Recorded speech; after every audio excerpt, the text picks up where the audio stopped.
The dead man who sent me a love letter. The love letter arrived on my doorstep on the morning of February 14th, tucked inside a crisp white envelope. My name was handwritten in the same elegant cursive I used to admire, each stroke so familiar, so precise. My stomach twisted as I turned it over, tracing my fingers over the red wax seal pressed into the flap. It had been a year since Evan died. My fingers trembled as I peeled the envelope open. A faint scent of his cologne drifted out, the one he used to wear on our dates. The note inside was written in his handwriting, unmistakable. "Miss me? I can't wait to see you again tonight." My breath hitched. I felt my pulse pounding in my ears. My hands turned ice cold. I stared at the ink, fresh and dark, running my fingers over the paper, as if touching it would prove it wasn't real. It had to be someone's sick joke. I slammed the letter down and grabbed my phone, scrolling through my contacts. I dialed Mia, my best friend, the only person who would understand. She picked up on the third ring. "Hey, what's up?" I swallowed hard. "Someone left me a letter. From Evan." Silence. Then she sighed. "Look, I know today is hard for you, but you have to let him go." "I'm serious, Mia. It's in his handwriting. It even smells like him." My voice cracked. "This isn't just in my head." She hesitated. Maybe someone found one of his old letters and left it as a prank. I shook my head, even though she couldn't see me. He never wrote me letters like this, and the ink is fresh. It's new. Mia exhaled sharply. "Do you want me to come over?" I nodded before realizing she couldn't see that either. "Yeah, please." I spent the next hour pacing my apartment, clutching the letter. My mind ran in circles, cycling through every possibility. Maybe his parents had found some of his old things and decided to send it, but why now, and why anonymously? By the time Mia arrived, I was shaking. She took the letter from my hands, examining it closely. "Okay, this is weird," she admitted, running a finger over the words. "It's his handwriting, I swear." "See?" I whispered. She sat down, chewing her lip. "Have you talked to his mom lately?" "No, not in months." Mia set the letter down carefully. "What if you call her, just to see if they found anything of his?" I hesitated. The thought of hearing Mrs. Callahan's voice, his mother's grief-stricken voice, made my stomach churn. But if there was even a chance this letter had an explanation, I needed to know. I pulled up her number and called. The phone rang twice before she answered. "Hello?" My voice wavered. "Hi, Mrs. Callahan. It's Anna." A pause. Then warmly, "Oh, sweetheart. It's been so long." I took a shaky breath. "I know. I had a weird question." "Of course, dear." I hesitated before diving in. "Did you or Mr. Callahan find any old letters from Evan? Maybe things he wrote before he—" I swallowed. "Before he passed?" Silence stretched between us. Then she spoke softly, her voice thick with emotion. "No, honey. We haven't touched his things since the funeral." A cold chill crept up my spine. She paused. "Why do you ask?" I forced a weak chuckle. "Just something reminded me of him today. Never mind, thank you." I hung up before she could press further. My hands were shaking so badly I almost dropped the phone. Mia watched me carefully. "So?" I turned to her slowly. "They didn't send it." A long silence filled the room, then Mia, always the logical one, rubbed her arms. "Okay, maybe someone copied his handwriting." I shook my head. No one else knew the way he wrote my name like this. Mia frowned but didn't argue. We sat there for a while, both lost in thought, the apartment suddenly feeling colder. Then, around 8 p.m., my doorbell rang. My breath caught in my throat. Mia and I exchanged looks. My stomach twisted. "I swear, if someone is playing a prank on me, I'm going to kill them," I muttered, trying to sound braver than I felt. I slowly made my way to the door. My hand hovered over the knob. Then, heart-hammering, I swung it open. There was no one there, only another letter. This one was sealed with fresh wax, still warm to the touch. My hands were trembling as I picked it up. I opened it with shaking fingers. I'm outside. My blood turned to ice. I stumbled back, nearly dropping the paper. Mia grabbed my arm. "What does it say?" I handed it to her. Her eyes widened. She grabbed her phone, stepping back from the door. "I'm calling the police." I froze. Because beyond her, through the apartment window, past the frost-streaked glass, there was someone standing in the snow, a dark figure, motionless, watching, and even in the dim light I could see it, the familiar red hoodie Evan always wore. My breath hitched, my vision blurred. It wasn't possible. Mia turned, following my gaze. Then she let out a horrified gasp. I scrambled back, gripping the edge of the couch. No, this isn't real." The figure tilted its head as if listening. Then slowly, it took a step forward. Mia grabbed me. "We have to go. Now." The doorknob rattled. A breathless whisper drifted through the crack beneath the door. "Anna, let me in." Tears burned in my eyes, that voice. It sounded just like him. Mia was pulling me back, dragging me toward the hallway. "Anna, move." The lights flickered. The apartment plunged into darkness. I felt the cold air rush in as the front door burst open, and then silence. When I woke up, I was on the floor. My head ached. The room was empty. The door was shut. Mia was gone. The only thing left was a final letter, resting on my chest. It was smeared with red fingerprints. I turned it over with numb fingers. "Happy Valentine's Day, my love. I finally found my way back to you." The ink was still wet. The door was never locked, and I was no longer alone. Story number 2. The couple who didn't know they were dead. The first time I noticed something was wrong, it was the snow. It never stopped falling. It had been days, or weeks maybe, and yet the snow outside our cabin never melted, never piled higher, never changed. Just a constant delicate drift of white flakes falling in slow motion, as if trapped in time. Jake and I had booked this secluded cabin for a Valentine's Day getaway. A quiet escape, just the two of us, deep in the mountains, far from the city's noise. The kind of place where the silence wrapped around you so thick it felt like you could sink into it. But by the third day I started feeling off. The air was too still, the cold never seemed to bite, and the cabin, something about it felt unfamiliar even though we'd been here for days. That night I woke up to the sound of knocking, slow, rhythmic, hollow. Jake stirred beside me, groggy. "What's that?" I turned to him, my pulse hammering. "I don't know." The knocking came again, louder this time. We climbed out of bed, our breath fogging in the air. It was freezing inside, even though we'd left the fireplace burning. I reached the door and hesitated. Something about this felt wrong. I pressed my ear against the wood. Silence. I swallowed hard and slowly unlatched the lock, pulling the door open an inch. Snow, wind, nothing else. I exhaled, relieved and uneasy at the same time, but as I turned to shut the door, my breath caught. Footprints, a trail of them in the snow, leading to the cabin.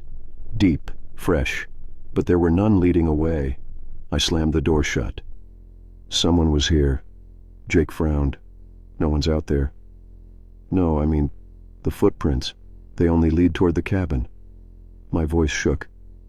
"Whoever knocked, they never walked away." We barely slept that night. I kept staring at the door, expecting it to knock again. But morning came and the footprints were gone, as if they had never been there at all. By the next evening, I couldn't shake the feeling that we weren't alone. The air inside the cabin was too still, too heavy, pressing against my skin like an unseen weight.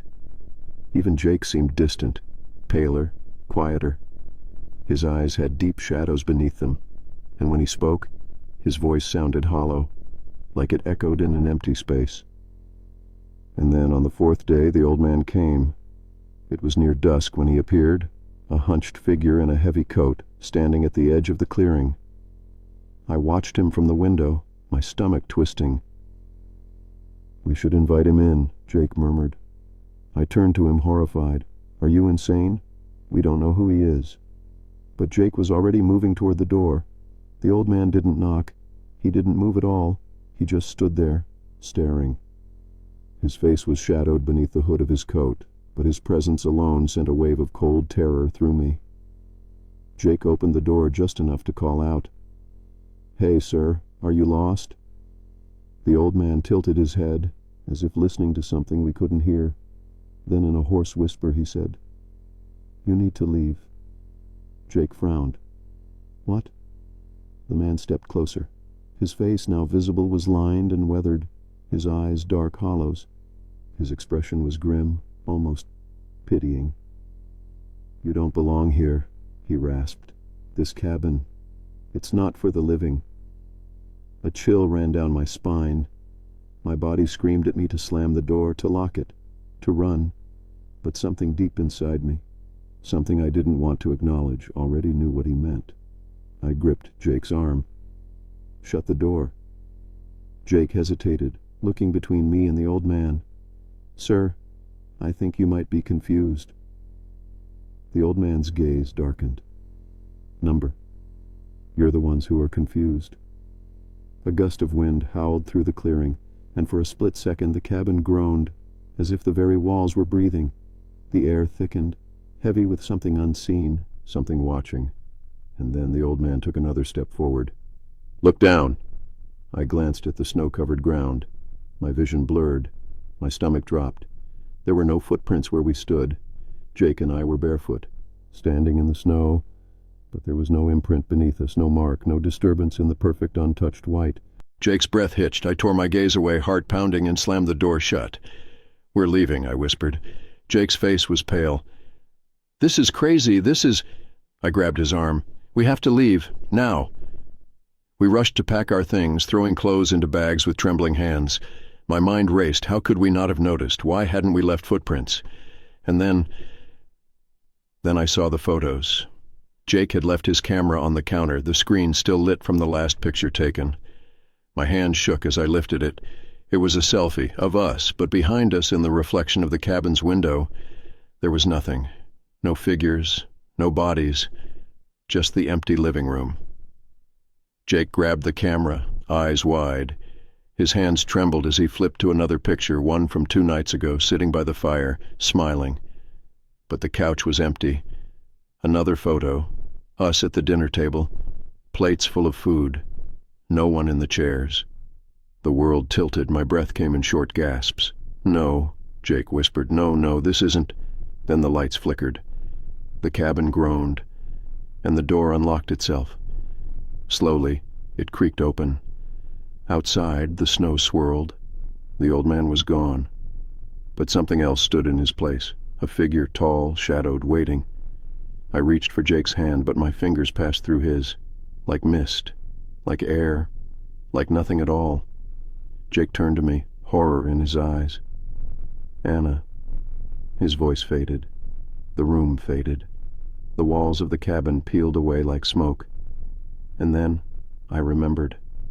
The drive up the mountain, the snowfall thickening, the curve we took too fast, the way the ice made the tires slip, the way the car tumbled, metal crunching, bones breaking, blood seeping into the snow. Jake let out a strangled breath. Oh my God.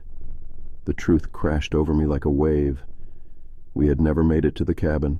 We had died on the way. And now something else was waiting to take us away. The wind roared, the shadow stepped forward. Jake reached for me, but his touch dissolved. The last thing I heard was my own scream, swallowed by the storm. And then, nothing. Story number 3. The Hearts in the Snow. The first heart appeared in the snow on February 10th. I remember the exact moment I saw it. Right outside my cabin window, perfectly shaped, as if someone had carved it carefully into the fresh white powder. At first I thought it was sweet, maybe a romantic gesture from someone in the nearby town. But as I stood there staring at it, a strange feeling crawled up my spine. The heart wasn't drawn with a stick or traced with fingers. The edges were too sharp, too precise, too deep, as if something had pressed down into the snow from the inside out. I ignored it at first, brushed it off as some prank. But the next morning there were 2, both identical, both perfectly symmetrical. One closer to the cabin. I didn't touch them. Something about them made my stomach twist, made the air feel heavier. I told myself it was just my imagination, that someone was playing a joke on me. But my cabin was isolated deep in the woods. There were no neighbors for miles, and the nearest road was buried under thick layers of snow. No one should have been able to get here without me noticing. By the third morning, there were 3 hearts, and this time the snow inside them wasn't white. It was red. I stepped outside, my breath curling in the freezing air, my boots crunching in the snow. As I got closer, my heart pounded in my chest. The red wasn't paint. It wasn't dye. It seeped from the snow itself, pooling in tiny rivulets along the edges of the carved shape. I knelt down, hesitating, before dipping my fingers into the damp center of the heart. Warm. My breath caught in my throat. I stumbled back, wiping my hand on my coat, my pulse hammering. It wasn't possible. It didn't make sense. I forced myself to take deep breaths, to think logically. Maybe an animal had died under the snow. Maybe the melting ice had carried some kind of runoff. But as I looked around, there were no tracks. Nothing. Just the silent, untouched landscape. I locked the cabin door that night, pulled the curtains closed, stoked the fire until the warmth filled every corner. I told myself I was being paranoid, that the isolation was getting to me, but sleep didn't come easy. Every time I closed my eyes, I imagined something standing outside, watching. By the 4th morning, there were 4 hearts, and something had scratched at my door. The wood was scored with deep, jagged lines. The doorknob was ice-cold, colder than it should have been, even in this weather. My stomach lurched as I looked down.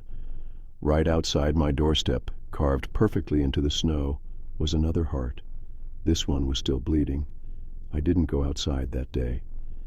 I stayed inside with every light on, clutching a fire poker in my hands, watching the windows. Every so often, I thought I saw movement, a flicker of shadow between the trees, a pale shape shifting against the snow. My mind played tricks on me, whispering thoughts I didn't want to consider. Who was leaving them? Why were they getting closer? That night, I heard the breathing. I was lying in bed, wrapped in layers of blankets, trying to focus on the crackling of the fire. The wind howled outside, rattling the glass panes, and then, beneath it, soft, rhythmic, too close, came the sound of breathing, slow, deep, just beyond my window. I squeezed my eyes shut, gripping the covers, willing it to stop, but the breathing continued, steady, deliberate, waiting. I don't know how I fell asleep, but when I woke up, the cabin was deathly silent. The fire had burned low, the air was too cold, and when I looked outside, there were 5 hearts. The one closest to the cabin was different.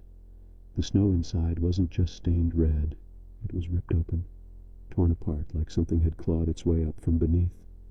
My stomach lurched. I grabbed my phone, my hands shaking as I tried to call for help. No signal. The storm had knocked it out days ago. My radio was dead. The only road out of here was buried under feet of snow. I was trapped. That night I didn't sleep. I sat by the fireplace, gripping the poker, listening, waiting. The breathing returned around midnight, but this time it wasn't outside. It was in the hallway. My entire body went rigid. I didn't turn my head. I didn't move. I could feel it. Something standing just beyond my vision, just past the doorway. I don't know how long I sat there frozen. Minutes. Hours. Then the breathing stopped, and the whispering began, a soft, wet voice crawling through the darkness. "You're almost ready." I ran. I don't remember grabbing my coat, don't remember shoving my feet into boots. I bolted for the door, my fingers fumbling with the lock. The moment it swung open, the freezing wind nearly knocked me back. Snow blinded my vision, my breath coming in ragged gasps. I didn't stop running. The trees loomed around me, shadows stretching unnaturally long. The wind howled, but beneath it I could still hear them. Whispers, footsteps, the sound of something dragging itself through the snow.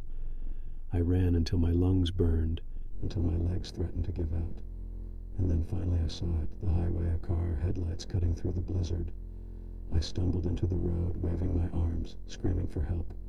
The car skidded to a stop, the driver jumping out, rushing toward me. A man in a heavy coat, his face tight with worry. "Jesus, are you okay? What the hell are you doing out here?" I turned, looking back. The trees stood silent. No footprints, no figures, no hearts. The man led me into his car, cranking up the heat. I shivered violently, unable to stop shaking. My lips felt numb. My skin burned with cold. As he pulled back onto the road, he glanced at me, frowning. "You're lucky, you know. There've been stories about that place for years." My stomach clenched. "What stories?" He hesitated. Then, in a quiet voice, he said, "They say if you stay too long, the snow marks you." My pulse pounded. "Marks you for what?" He didn't. Story number 4. My girlfriend isn't my girlfriend anymore. The first time I noticed something was wrong with Emily, it was a small thing, a flicker of something in her eyes that I couldn't quite place. We had been snowed in for 3 days, trapped in our cabin, the roads too dangerous to leave. At first it was cozy, just the two of us, curled up by the fire, drinking wine, playing old records. But by the third night, something about her felt off. She had always been soft-spoken, but now she was too quiet, her movements slow and deliberate, as if she was listening to something I couldn't hear.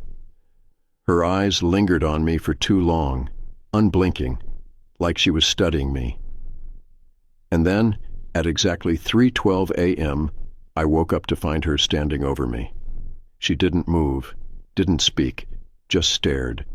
Her head was tilted at an unnatural angle, her lips curled into a small, strained smile. The fire had burned down to embers, casting flickering shadows across her face. My mouth went dry. "Emily?" I whispered. She blinked, slowly.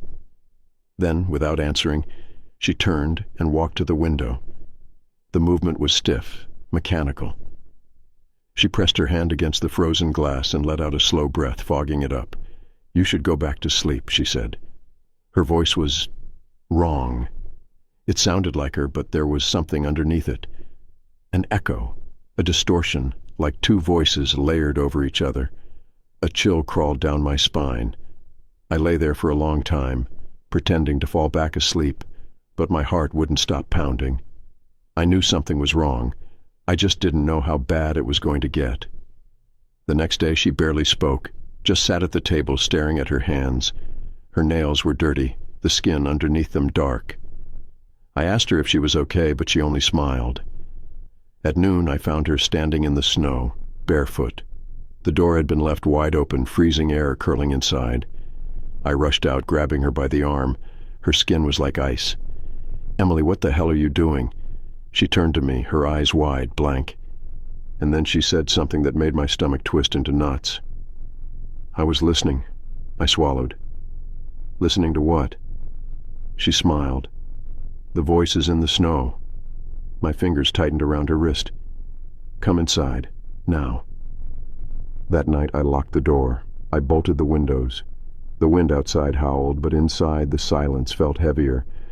I told myself I was imagining things, that the isolation was getting to me, but deep down I knew.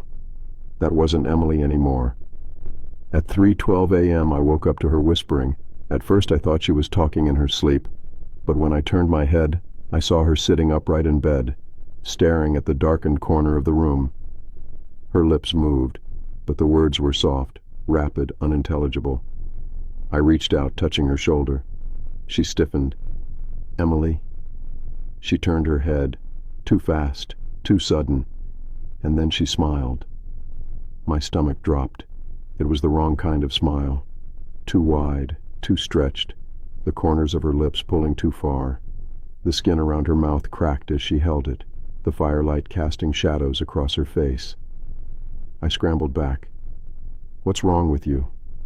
She didn't answer. I reached for my phone, but it was dead.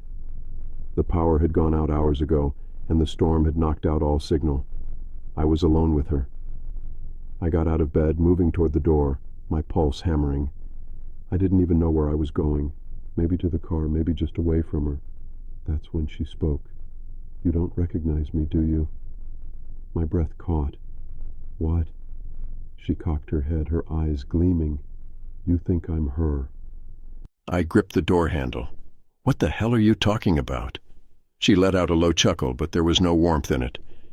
She reached up, pressing her fingers into her cheeks, almost like she was adjusting something. And then, slowly, she said, "She's been gone since the first night." My stomach turned to ice. I shook my head. No, that's not." She stepped closer.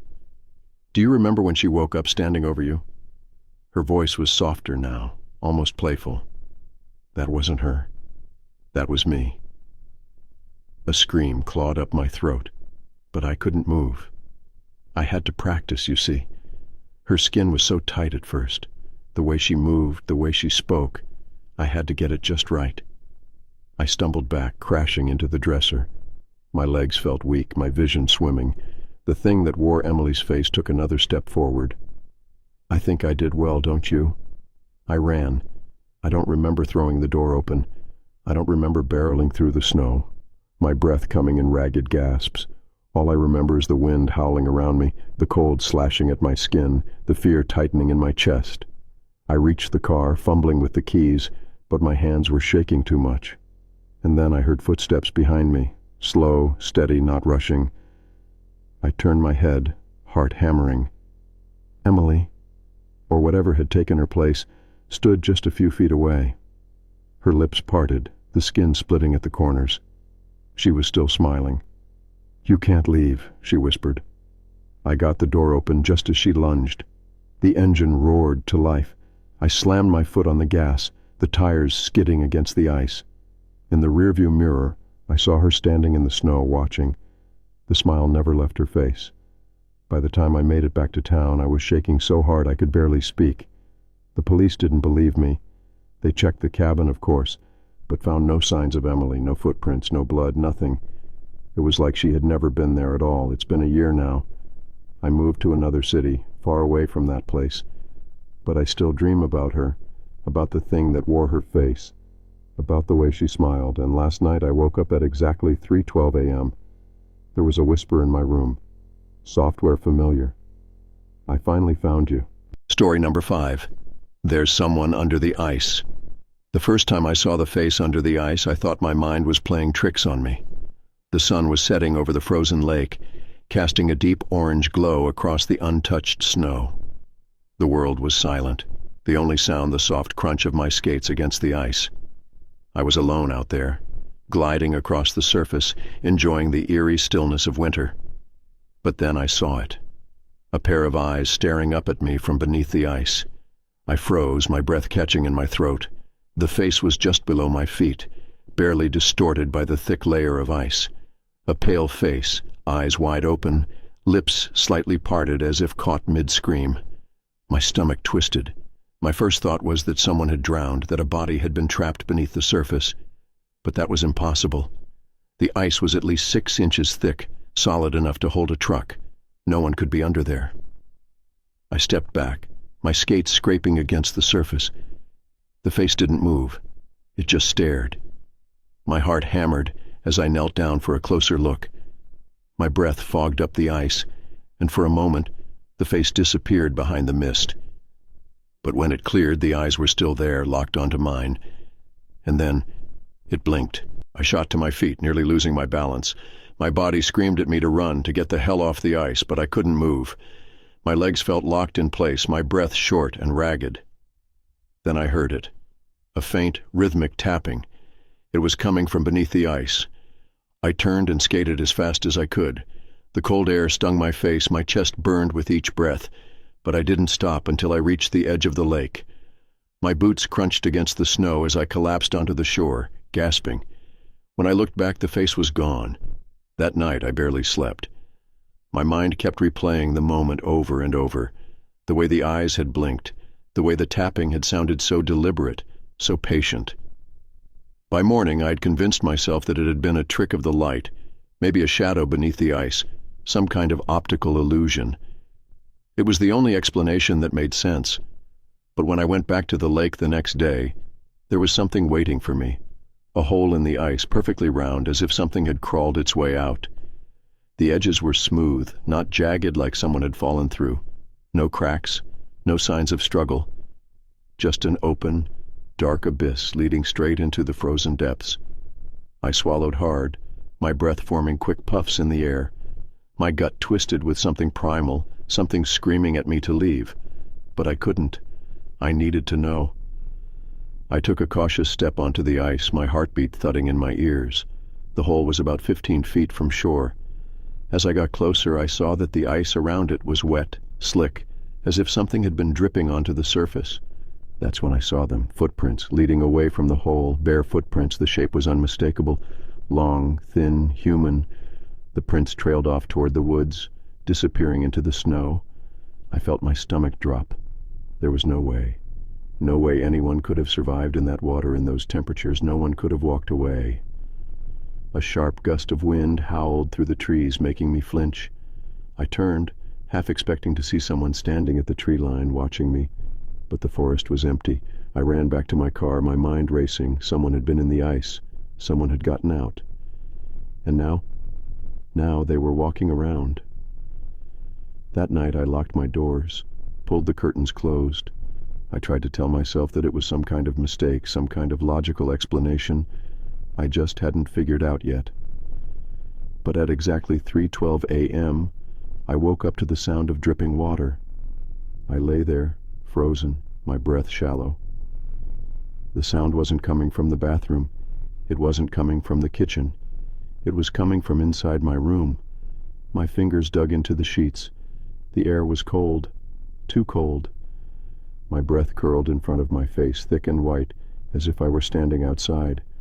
I turned my head slowly, my pulse thundering. And then, in the dim glow of the streetlight filtering through the curtains, I saw them. Wet footprints, leading from my window to the foot of my bed. I sucked in a sharp breath, my throat tightening. My body screamed at me to move, to run, but I couldn't. I was paralyzed. Then the mattress shifted. Something was crawling onto the bed. A faint, wet breath brushed against my ear. "You saw me." I bolted upright, gasping. My hands fumbled for the lamp, knocking it over in my panic. The room flooded with dim yellow light, but there was nothing there. Only the footprints, only the wet sheets, only the lingering scent of ice and lake water. I didn't sleep for the rest of the night. By morning, the footprints had vanished. The sheets were dry. Everything looked normal, but I knew it wasn't. I packed a bag and left town that day. I didn't tell anyone what happened. I didn't go back to the lake. I didn't even drive near it. But sometimes, even now, I hear it. The tapping, software slow, waiting. And every winter when the lakes freeze over, I wonder, did I let something out? Or did something follow me home? Story number 6. The Masked Man Who Kept Knocking. The first knock came at 3:12 a.m. A single hollow sound against the wooden door of our remote cabin. It woke me instantly, my body jolting upright as if my brain had been waiting for it. The fire had burned low, casting weak, flickering shadows along the walls. My girlfriend Sophie stirred beside me, groggy. "Did you hear that?" I whispered. She mumbled something unintelligible, rolling over. The knock didn't come again. Maybe I imagined it. Maybe it was the wind shifting the old wood. I tried to convince myself of that as I lay there in the silence, staring at the ceiling, waiting for something else to happen. But nothing did. The next night, at 3:12 a.m., it came again. One slow, deliberate knock. This time I knew I hadn't imagined it. My breath caught in my throat as I turned my head toward the door. The fire was still burning, its glow barely illuminating the front entrance. I strained my ears, listening for footsteps, for voices, for anything at all. Nothing. I slid out of bed carefully, my heartbeat hammering against my ribs. I moved toward the door, keeping my steps light. My hand hesitated on the doorknob. A single knock could be anything, an animal, a tree branch, even settling wood. But deep down, I knew. This was intentional. I held my breath and looked through the peephole. The porch light barely cut through the swirling snow, but I could make out a figure, tall, thin, wrapped in a long, heavy coat, and his face. He wore a mask, a smooth, featureless white mask with dark holes where the eyes should be. He stood completely still, facing the door, waiting. A chill crawled up my spine. My fingers tightened on the lock. I didn't move, didn't speak. I just stood there, heart thudding so hard I could hear it in my ears. Then, as if he sensed me watching, he took a step back, slowly, deliberately, and then another. Without a word, without a sound, he turned and walked off into the woods, disappearing into the swirling snow. I didn't sleep the rest of the night. Sophie was pissed when I told her in the morning. "Why the hell didn't you wake me up?" she demanded. "I don't know," I admitted. "I didn't want to scare you." She rubbed her arms, glancing at the door. "You think it was just some hiker, a drunk guy lost in the snow?" "No," I said. "He knew what he was doing." That night, we locked the door, bolted the windows, made sure the fire was big and bright. But at 3:12 a.m., the knock came again. Sophie shot upright. This time we both heard it, a slow, deliberate knock. I grabbed the fireplace poker, my pulse racing. Sophie reached for her phone, but we had no signal this far up in the mountains. I motioned for her to stay put as I crept toward the door. I peered through the peephole. He was there, standing closer this time. The mask was tilted slightly, as if he was listening. The fire crackled behind me, filling the silence. My breath fogged against the cold glass of the peephole, and then he raised his hand. He didn't knock this time. He just pressed his fingers against the door. The air in the room grew thick. He knows I'm watching. I felt something cold slither down my spine, and then very slowly his fingers curled into a fist, and he knocked, once, twice, 3 times. I stumbled back, my chest tightening. I turned to Sophie, my voice barely a whisper. "He's playing with us." She grabbed my arm. "We need to leave." I nodded, reaching for my keys. We shoved our boots on, grabbed our coats, moving fast. But the moment I unlocked the back door, a wave of freezing air rushed in, and the knocking started again. Louder, harder, faster. It wasn't a single knock anymore. It was pounding. The whole door shook. Sophie screamed. I grabbed her hand, yanking her toward the back porch. But as soon as we stepped outside, I froze. Footprints, hundreds of them, leading from the woods, circling the cabin over and over again, layer upon layer. The snow was trampled down, uneven, like he had been walking in circles all night. Sophie choked on a breath. "How long has he been out here?" I didn't want to know. We sprinted to the car, throwing the doors open. I fumbled with the keys, hands shaking so badly I could barely fit them into the ignition. The engine sputtered, coughed, and died. Sophie was crying now, covering her mouth with both hands. Then from the front porch we heard the door creak open. Neither of us looked. We couldn't. The snow crunched. Slow, careful footsteps approaching the car. The passenger door handle jiggled. Sophie let out a strangled gasp, pressing herself against the seat. I turned the key again, muttering under my breath, begging the car to start. The handle jiggled again. Then he knocked. 3 times. On the car window. I didn't want to look. I knew what I would see. The mask. The blank, hollow eyes. Watching. Then the engine roared to life. I slammed my foot on the gas, the tires skidding against the ice. I didn't care if we slid, didn't care if we crashed. I just needed to get away. As we tore down the snow-covered road, Sophie finally looked back. Her face turned pale. "He's not moving." I gripped the wheel, my knuckles white. "What do you mean?" "He's just standing there." Her voice wavered, like he's waiting. The car skidded around a bend, and we lost sight of the cabin. I didn't stop driving until we hit the main road, where the signal returned, and we called the police. They didn't find him. They found the footprints, the ones circling the cabin over and over for hours, but there were no tire tracks leading to the property, no signs of anyone walking in from the road. It was like he had appeared out of nowhere. We never went back.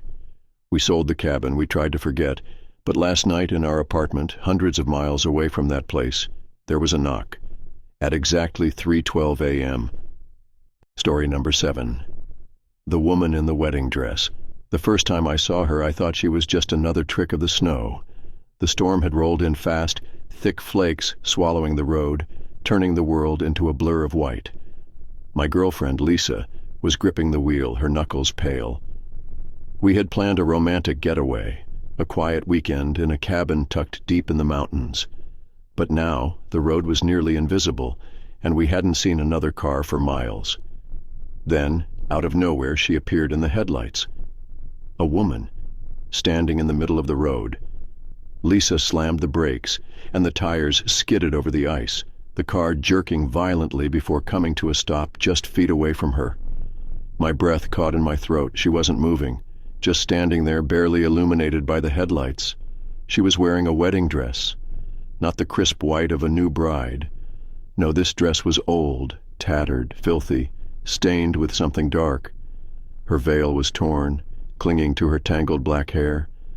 And her face was wrong, too pale, lips cracked, eyes wide, empty, staring at nothing. Lisa's voice came out in a whisper. "Do you think she—" Before she could finish, the woman's head snapped toward us. Lisa gasped. My stomach twisted into knots. The woman took a step forward, then another. The sound of crunching snow filled the silence. Lisa's breathing was ragged. "Number no, we need to go."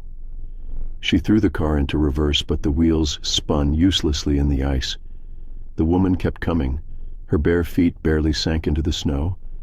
Then she stopped, just a few feet from Lisa's window. Her lips parted, and then in a voice so soft it barely carried through the glass, she whispered, "Where is my groom?" Lisa screamed. The engine finally caught, and we tore backward onto the road, nearly fishtailing into a ditch. The woman didn't move, didn't flinch. She just stood there watching us as we sped away. We didn't stop until we reached the cabin. By the time we stumbled inside, slamming the door shut, locking it behind us, my heart was still pounding. Lisa was shaking. Neither of us spoke for a long time. Finally, she broke the silence. "Did you see her feet?" I swallowed hard. Yeah. They hadn't been touching the ground. The storm raged on outside. Wind howled through the trees, rattling the windows. We kept the lights on, the fire burning bright, as if the warmth could keep her out. I kept telling myself she was just some lost woman, maybe a bride from the nearby town, some tragic story we'd hear about in the morning. But deep down I knew she wasn't human. That night, Lisa barely slept. She kept waking up, saying she felt something watching us. I tried to comfort her, but truthfully, I felt it too. Then, sometime after midnight, I heard it. The soft rustling of a wedding dress dragging over wood. My blood ran cold. It was coming from outside the cabin. Lisa's hand found mine under the blanket, squeezing so tightly it hurt. I didn't move, didn't breathe. Then came the knocking, soft at first, then harder. Knock, knock, knock. Lisa whimpered. My pulse thundered in my ears. Then a whisper drifted through the door. "Please, where's my groom?" I reached for the bedside lamp, fumbling to turn it on. The second the light flooded the room, the knocking stopped. Silence. I forced myself to get up, heart hammering. I inched toward the door, pressing my eye to the peephole. The porch was empty, but the snow wasn't. A single trail of footprints led up to the door, but there were none leading away. I backed away, my skin crawling. Lisa sat up, her eyes wide. "She's still out there, isn't she?" I didn't answer. By morning, the footprints were gone. The snow outside was pristine, untouched, as if she had never been there at all. We packed up and left that afternoon. Neither of us spoke on the drive home, but I could tell Lisa was still shaken. Then, just as we were nearing the highway, she gasped. I followed her gaze and felt my stomach drop. The woman was standing at the edge of the forest, still in her wedding dress, still watching us. Lisa hit the gas, and we didn't stop until we were back in the city. We tried to move on, tried to forget. But every year, on February 14th, at exactly 3:12 a.m., we hear it. The soft rustling of fabric, the quiet whisper outside our door. Where is my groom? Story number 8. The Valentine's Day Stranger. The letter arrived on February 13th, slipped under my apartment door. At first I thought it was from a secret admirer, some harmless Valentine's Day gesture. The envelope was deep red, the paper smooth and expensive. My name was written in delicate cursive, but something about it felt off. The ink looked too fresh, as if someone had just finished writing it moments before I picked it up. Inside was a simple note. Meet me at the frozen lake, midnight. No name, no explanation. Just those 6 words. I should have ignored it. I should have thrown it away. But curiosity got the better of me. Maybe it was a joke. Maybe a friend trying to mess with me. Or maybe, just maybe, it was someone from my past, someone I had forgotten but who hadn't forgotten me. By the time the sun had set, the idea of going had burrowed deep into my mind. Against my better judgment, I grabbed my coat, wrapped a scarf around my neck, and stepped out into the freezing night. The lake was only a 15-minute walk from my apartment, a quiet stretch of ice surrounded by skeletal trees. It was nearly deserted when I arrived. Only a single street lamp flickered near the edge, casting long shadows across the snow. The wind howled through the branches, but aside from that, it was silent. Too silent. I checked my phone. 11:58 p.m. The ice reflected the dim glow of the lamp. It stretched out endlessly, smooth and untouched. No one else was here. Then, at exactly midnight, I heard it. Footsteps, crunching softly in the snow behind me. I turned quickly, my heart lurching. A figure stood at the edge of the trees, tall, motionless, watching me. They were wearing all black, long coat, dark gloves, a scarf wrapped around their face. But what unsettled me the most was the way they stood. Completely still, head slightly tilted like they were studying me. I swallowed hard. "Who are you?" My voice came out more uncertain than I wanted. The figure didn't respond.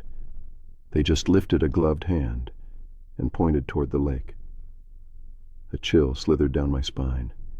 Something in me screamed, "Don't turn around," but my body betrayed me.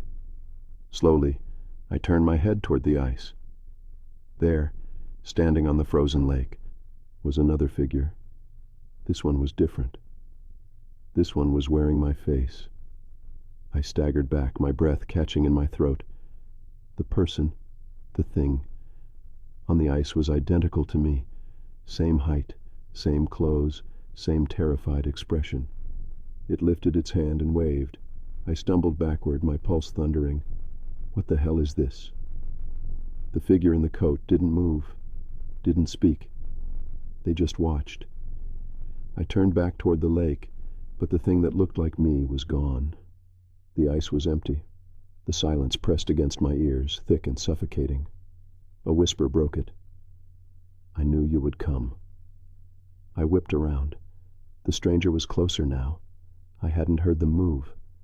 Their voice was smooth, eerily calm, familiar. My own voice. A wave of nausea rolled through me. "Who are you?" I choked out. The figure took another step forward. The dim light flickered, and for the first time I saw it. A glimpse of their face beneath the scarf. It was me, pale, hollow-eyed, lips twisted into something between a grin and a grimace. "Run," the stranger whispered. I didn't need to be told twice. I turned and bolted. The wind howled behind me, carrying voices I couldn't understand. The snow beneath my feet felt endless, stretching longer than it should have. My lungs burned, my legs screamed, but I didn't stop. By the time I reached my apartment, I slammed the door behind me, gasping for breath. My hands were shaking so badly I could barely turn the lock. I backed away, pressing myself against the wall, my chest rising and falling in frantic bursts. The silence in my apartment was deafening. Then, a knock, software deliberate. I forced myself to move, inching toward the peephole, my stomach twisting into knots. My breath hitched. There, standing on the other side of the door, was me. Not just a reflection, not a hallucination. Another me. Staring, smiling, and in their hand they held a red envelope. I stumbled back, my head spinning. I squeezed my eyes shut, willing it all to disappear. But when I opened them again, the door was wide open, and the stranger was inside. I don't remember what happened next. I don't remember how long I screamed, but when I woke up, I was lying in bed. Sunlight streamed through the window. The nightmare was over. Except there was a red envelope on my nightstand. Inside was a single note. See you next Valentine's Day. Story number 9. A dozen roses, a dozen graves. The roses arrived on my doorstep early in the morning on February 14th, bundled in black ribbon, their deep red petals almost too perfect. A single white card was tucked between them, the ink written in smooth, careful strokes. For you, my love. 12 roses for 12 perfect years. I stood there for a long moment, the cold air creeping under my skin. I hadn't been in a relationship for over a year. My last boyfriend, Daniel, had disappeared, vanished without a trace exactly 1 year ago today. My fingers trembled as I turned the card over, hoping for a name, anything to explain who had sent them. But there was nothing, just those words, 12 years. I counted back in my mind. I had been in relationships, sure, but none that lasted 12 years. Something about the message felt wrong, like it wasn't written for me at all. I brought the roses inside, setting them on my kitchen counter. They smelled strong, almost too strong, the scent filling the entire apartment. The more I stared at them, the more uneasy I felt. And then, as I turned away, I saw it. A single drop of blood sliding down one of the stems. I gasped, jerking back. My mind scrambled for an explanation. Maybe a thorn had pricked my finger. Maybe it was some kind of dye. But when I grabbed a paper towel to wipe it away, the red stain smeared, thick and dark, soaking into the fabric. My stomach twisted. This wasn't normal. I grabbed my phone, meaning to text my best friend Mia, but before I could, a notification popped up, a news alert. I tapped it with shaking fingers. 12 bodies found in the woods outside town. My breath caught. The words swam in my vision. 12, the same number as the roses. A cold, creeping dread settled over me. I skimmed the article, my pulse hammering. The bodies had been arranged in a perfect circle, each one holding a single red rose. The police had no leads, no suspects. The bodies were barely recognizable.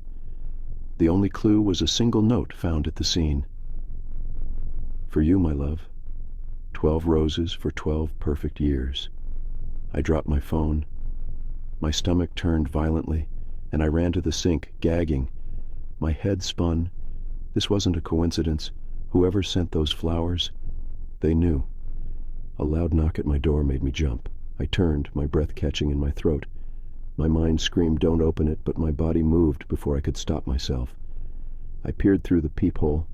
A man stood on my porch, dressed in dark clothing, a hood pulled low over his face. I couldn't see his eyes, just the outline of his mouth. He was holding something. A 13th rose. I stumbled back, heart slamming against my ribs. The knocking came again, louder this time. I couldn't move, couldn't breathe. Then from outside, a voice, software familiar. "You forgot me, didn't you?" A wave of nausea crashed over me. That voice. I knew it. I forced myself forward, pressing my ear against the door. "Daniel," I whispered. Silence. The air turned frigid. My skin prickled. Then a slow, deliberate scraping sound, like something sharp dragging against the wood. I clapped a hand over my mouth, choking down a sob. Another knock. "Let me in." I backed away, shaking my head, tears burning my eyes. This wasn't real. This wasn't happening. Then, from the other side of the door, a whisper. "You were supposed to be the 13th. The words hit me like ice water. My knees buckled. I scrambled for my phone, my fingers shaking so badly I could barely type. I dialed 911, ringing, then static. A sharp burst of noise like a distant scream, then silence. I pulled the phone away from my ear, my breath coming in ragged gasps. The call had ended. The signal was dead. Another knock. Harder this time. I stumbled backward, my foot knocking over the vase. The roses spilled across the floor, their petals scattering. The stems moved, twitching like something inside them was still alive. My chest tightened. I had to get out. Now I turned and bolted toward the back door. The handle was ice cold under my fingers. I yanked it open, stumbling into the snow, my breath fogging in the night air. The street was empty, silent. I ran. My boots crunched against the snow, my breath burning in my lungs. I didn't stop, didn't look back. But then, a shadow moved at the end of the street. I skidded to a stop, my pulse thundering. A figure stood beneath the streetlight, tall, still, waiting. In their hand, a single red rose. The wind howled around me. My body screamed at me to run, but I couldn't. My legs wouldn't move. The figure took a step forward. I took one back. They took another step. I turned and ran. I don't remember getting into my car. Don't remember how I got the keys into the ignition. All I remember is speeding through the icy streets, my hands shaking, my vision swimming with panic. By the time I reached Mia's house, I was sobbing.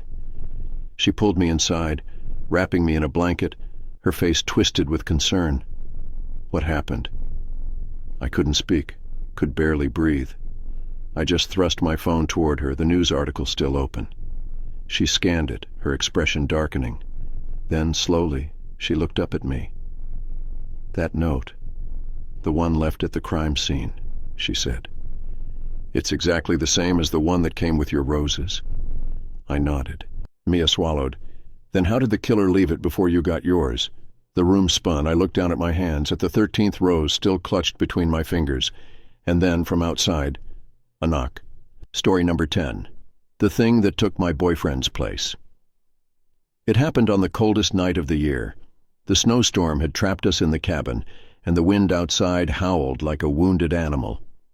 We had been here for 3 days already, cut off from the world, waiting for the roads to clear. The power had flickered twice, but the fireplace kept us warm. Then, around midnight, Ethan got up to get more firewood. "I won't be long," he said, pulling on his boots. I watched him disappear into the storm, his figure swallowed by the swirling snow.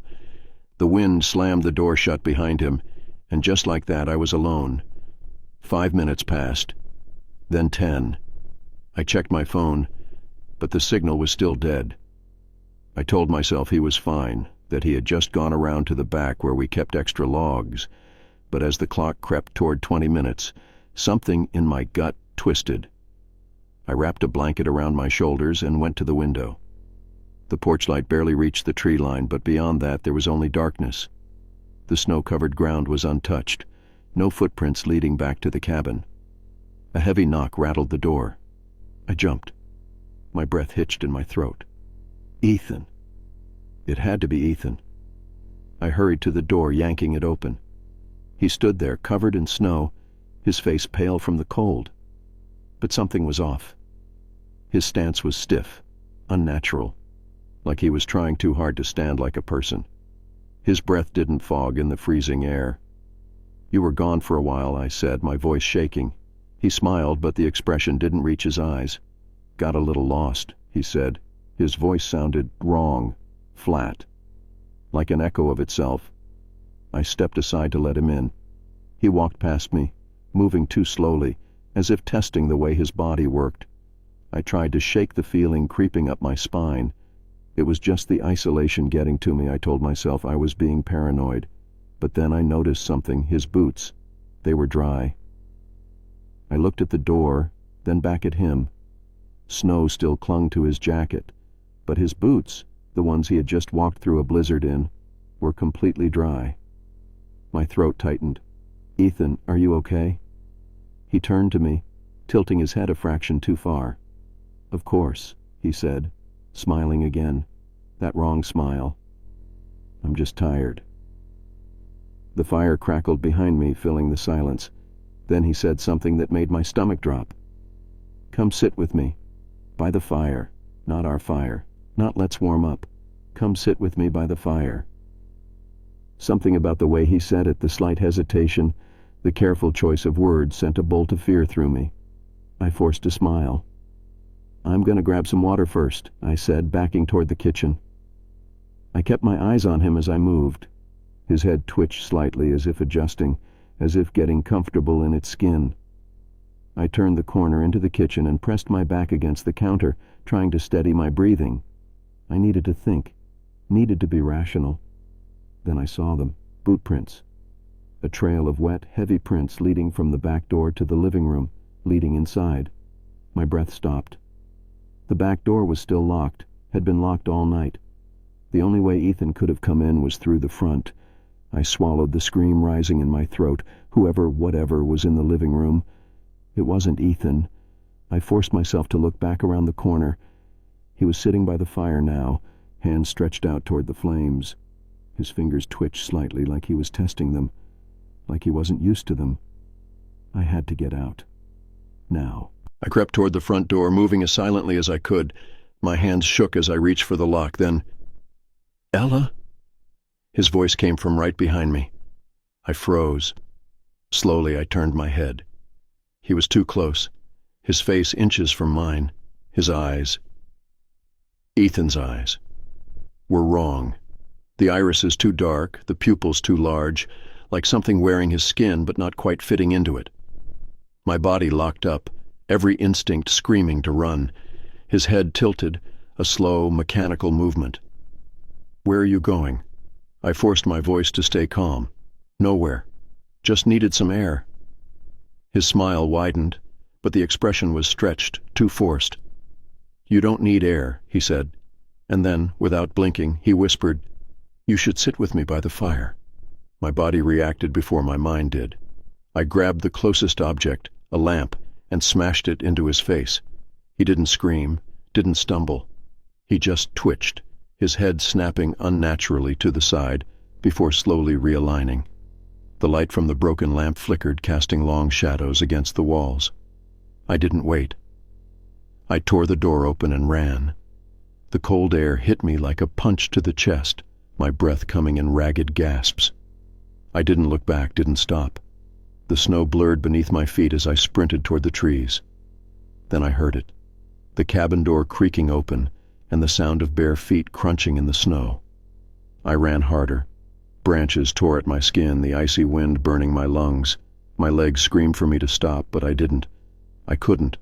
Then, ahead of me, footprints, leading toward the road, real footprints, wet, heavy, human. And then, a voice. "Ella." I stopped so fast I nearly collapsed. I turned, my breath frozen in my throat. Ethan stood at the edge of the tree line, his real eyes wide, his face twisted in confusion. His clothes were torn, his hands red from the cold. "Ella, what the hell?" he gasped. I got lost in the storm. I couldn't speak, couldn't move, because behind him, standing just at the edge of the cabin's porch, was the thing wearing his face, smiling, watching, waiting. Then, as the wind howled through the trees, it slowly stepped back into the cabin and shut the door. Story number 11. My Valentine is in the walls. The first time I heard the whispers, I thought it was the wind slipping through the cracks in the old apartment walls. It had been a brutal winter, the kind where the cold seeped into your bones no matter how many layers you wore. The heating barely worked, and the pipes groaned like something alive. I told myself that was all it was. Just the building settling, just the wind outside. But then, on February 1st, I woke up to the sound of breathing. It was faint but steady, not mine, not something mechanical, something else. I lay there in the dark, heart pounding, trying to convince myself I was imagining it. But the longer I listened, the more certain I became. The breathing wasn't coming from outside, it wasn't even coming from inside my room. It was coming from inside the walls. The next morning I called my landlord, told him there were noises, maybe an animal trapped in the walls. He barely listened, muttered something about old buildings making old sounds, and hung up. I tried to ignore it, but every night it got worse. The whispers started a week later. At first they were soft, unintelligible, just a faint rustling behind the drywall. But as the days passed, I started hearing words. "I see you. You're beautiful when you sleep. Soon." I stopped sleeping. Every night I sat up in bed, heart racing, waiting. The walls weren't thick. If it was a neighbor playing some cruel prank, I should have been able to hear them during the day. But the whispers only came at night. By February 10th, I had convinced myself I was losing my mind. Sleep deprivation, stress, paranoia, I blamed it all, until I found the hole. It was behind my dresser, a tiny crack in the drywall, barely noticeable. But when I leaned close, pressing my ear against it, I heard something breathing on the other side. My stomach twisted, my fingers trembled as I reached out, scraping at the crack, widening it just enough to see through. At first there was only darkness. Then an eye opened, watching me. I stumbled back, slamming into my bed. A scream caught in my throat. The eye didn't blink. It just stared, unblinking, like it had been waiting for me to notice. I scrambled for my phone, my hands shaking so hard I could barely type. I called the police, tried to explain through gasping breaths. By the time they arrived, the hole was gone. The wall was smooth, untouched. No cracks, no damage. They checked the apartment, found nothing. They left with pitying looks, probably convinced I was insane. That night the whispering returned. I knew you'd see me. They won't believe you. Don't worry, I'll come to you soon. I shoved a chair against the door, left every light on. Sleep wasn't an option. But as I sat there, my eyes burning from exhaustion, I noticed something new, a smell, faint, rotten, like something old, something decayed. It was coming from the walls. By February 13th, I knew I had to leave. I started packing, stuffing clothes into my suitcase, my breath coming fast and uneven. But as I reached for my phone, the whispering came again, not from the walls, from inside the room. Why are you leaving? Don't you love me? I spun around, my vision swimming. There was no one there, and yet the closet door creaked open. A shadow shifted inside. A figure, something stepped out. It was tall, too thin, its skin stretched too tight over its bones. Its face, oh God, its face was smiling, too wide. Its teeth were small and sharp, rows of them like a shark's. My breath caught. My body screamed at me to run, but I couldn't move. It took a step closer, then another. I've been waiting for so long. The smell was overwhelming now, thick and wet, like old flowers left to rot. Its hands, long, thin fingers, tipped with nails too sharp to be human, reached toward me. You're my Valentine. I don't remember screaming. I don't remember running. But somehow I made it to the door. My hands fumbled with the lock, my breath coming in ragged gasps. I yanked it open and stumbled into the hallway. When I turned back, the room was empty. The lights flickered. The air was still. And the whisper came one last time from inside the walls. Next year, my love. I never went back. I moved cities, changed numbers, cut ties with everyone who knew where I had lived, but every Valentine's Day, no matter where I go, I still hear it, the whisper, software waiting. I'll find you again. If you made it this far, congratulations. You survived. For now. But tell me, have you ever experienced something truly terrifying? Share your horror stories in the comments below. And if you enjoyed this chilling ride, don't forget to like this video, subscribe to the channel, and hit the bell icon so you never miss a new nightmare. Also check out the videos appearing on your screen for more spine-tingling tales. Stay safe and sleep with the lights on.